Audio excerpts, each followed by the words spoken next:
In die begin het God Adam uit die stof van die aarde gevorm en lewensasem in sy neus geblaas. God het hom in 'n wonderlike tuin geplaas, naamlik Eden. Dit was 'n plek van riviere, vrugtebome en allerhande diere.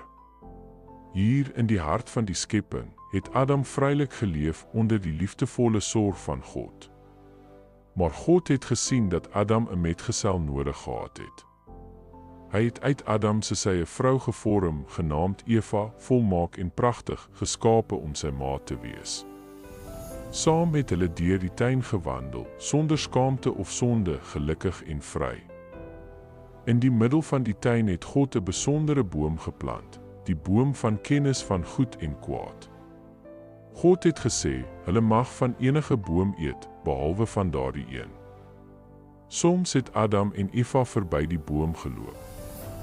Sy vrugte was pragtig en lokkend. Maar hulle het God se gebod onthou. En hulle het weggebly. Tog het nuuskierigheid diep binne hulle harte begin fluister. Op 'n dag het 'n slang uit die takke verskyn. Slinkser as enige ander dier, het hy met Eva begin praat. Hy het haar aan die twyfel gebring en haar vertel dat sy nie sou sterf nie, maar eerder soos God sou word, as sy van die vrug eet. Eva het gekyk na die boom, na die glansende vrugte en begeer om wysheid te hê. Sy het geneem en geëet. En toe het sy vir Adam gegee wat by haar was en hy het ook geëet. In daardie oomblik is alles verander. Nadat hulle van die vrugte geëet het, het hul oë oopgegaan.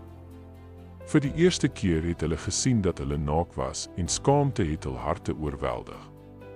Haastig het hulle blare aan mekaar geheg en vir hulself bedekkings gemaak.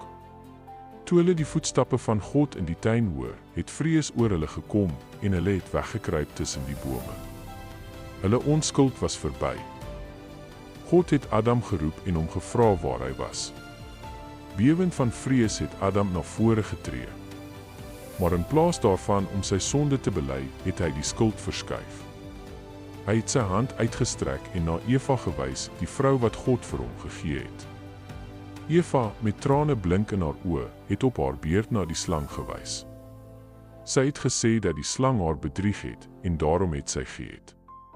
In daardie oomblikke het die sonde nie net hul verhouding met God gebreek nie, maar ook hul verhouding met mekaar. Skaamte en beskuldiging het die plek van liefde en vertroue ingeneem. God het geluister en toe sy oordeel uitgespreek. Die slang is vervloek om vir altyd op sy buik te kruip, stof te eet en vyandskap te hê teenoor die nageslag van die vrou. Eva sou kinders in pyn baar en Adam sou in sweet en moeite die aarde bewerk tot sy dood. In sy groot genade het God vir Adam en Eva klere gemaak van vel.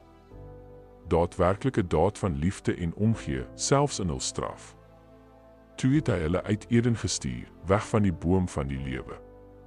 By die ingang van die tuin het God 'n engel met 'n vlammende swaard geplaas om die pad na die lewe te bewaak. Adam en Eva het weggestap, hul harte swaar, hul wêreld veranderd. Maar selfs al was die tuin agter hulle toe, het God se liefde bly staan.